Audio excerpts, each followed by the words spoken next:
This ride takes us through Hyderabad, moving along the city roads during the ride. The mood here is calm and focused, with the sound of the engine carrying us through the changing rhythm of the streets. Let the road unfold naturally as we settle into this stretch.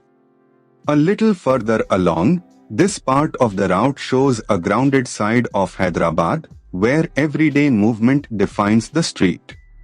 Shops, side lanes, and passing vehicles build a sense of momentum, and the pace stays steady. It is the kind of stretch where the ride feels less like a destination and more like a continuous observation. As the ride continues, here is something worth knowing about this part of Hyderabad.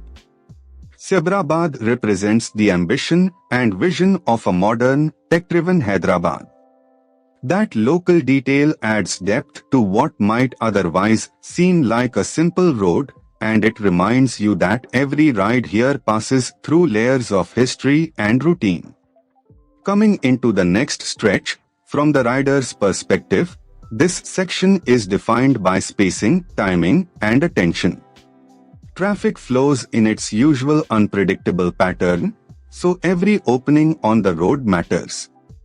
The experience becomes less about speed and more about reading the street early, staying smooth, and keeping the ride controlled.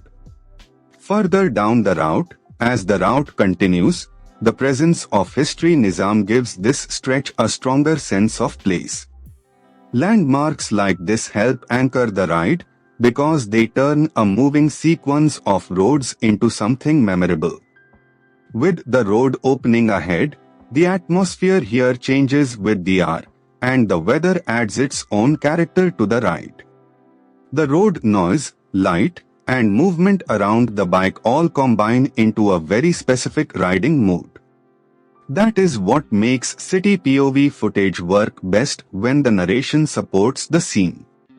As this ride through Hyderabad comes to a close, the journey may be simple, but the texture of the road, the city, and the ride itself is what makes it worth watching.